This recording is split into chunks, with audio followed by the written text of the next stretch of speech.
Since you're watching this, I'm sure you would agree that working with a third party to handle your shipping needs can be difficult. Things come up all the time, and if not handled properly, can become a major issue in your supply chain. Honestly though, it doesn't have to be this way. By the end of this video, you know the top 5 problems that people have when dealing with freight brokers, how to avoid them in the future, and when the time comes, be prepared to avoid these issues. Let's get to it.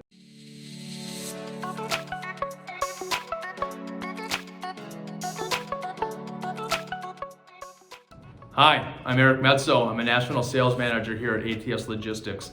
I've been in the industry for 8 years, and today I'm going to tell you about those 5 problems that people have when dealing with bad freight brokers. Along with that, I'm going to give you some solutions so you are prepared for when those problems pop up. All right, here we go. Problem number 1, lack of communication. Where's my truck? When's the freight going to be here? My customer has not heard from anybody. For some reason, brokers at times don't want to communicate. This is your freight. When is it going to be there? When is the truck going to arrive? What's the solution? Find a freight broker that excels at communication. How do you know if they excel at communication? Got a couple points for you. Number 1, do you have one point of contact? Having one point of contact with your freight broker ensures that you have one dedicated representative that knows the ins and outs of your account. Number 2, partner with a broker that has quick response times. They should get back to you without having to bother them over and over again. Lastly, work with a broker that has multiple communication channels. Phone, email, online tracking allows you to know where your freight is whenever you need to. Problem number 2, insufficient quality of service. Drivers showing up late, drivers showing up early, drivers not on tracking or macro point. Why does that happen? Does your freight partner heavily vet their carriers? Do they have a wide network to ensure that they have the right driver on your load? What's the solution? Ask them what their carrier vetting process is. Do they care about on-time delivery? Do they care about communication? How long has the trucking company been in the industry? Safety scores. All these factors are important in a carrier vetting process. It allows your broker to ensure they have the right truck to move your freight. The second thing is, you'll want to find a broker that has a wide network of carriers. To find out the size of your broker's network, have that conversation with your sales rep. Ask them how long they've been in business. A broker that's been in the industry for quite some time will have a healthy network. Also, ask them how often they are adding carriers to that network. Reliable transportation brokers should be adding new carriers based on their vetting process to their network on a regular basis. Problem number 3, their inability to stand by their quoted price. You took the time to reach out to all your brokers. You got the rate in line. They've provided you rates based on capacity and timing on when your shipment needs to load. Day comes for them to ship and the market is adjusted. Now the broker's in a pickle.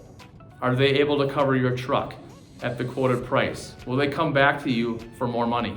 Or will they put the load back in your lap? Or now you're struggling last minute to find additional capacity, spending more money for that freight. How to resolve that? Ask your broker how they quote their freight. What do they do when the prices in market fluctuates? How long are their quotes good for? Find a broker that'll stick by their pricing.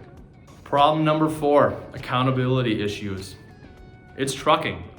Things go wrong. Drivers change their plans. Drivers run into weather. Trucks break down. How does your broker handle the communication back to you when things go south? Do they run and hide, or are they proactive and let you know what is happening with your freight before your customer knows what's happening with your freight? What's the solution? Find a freight broker that will pick up the phone and help find you a solution. You can do this by asking for references to find out if they do really stand behind their customers. If they aren't willing to provide references, it's a big red flag.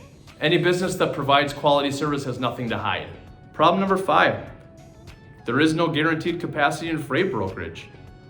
Freight brokers do not have their own trucks. Freight brokers don't have their own assets. They cannot dispatch their own drivers to your freight to pick up and go.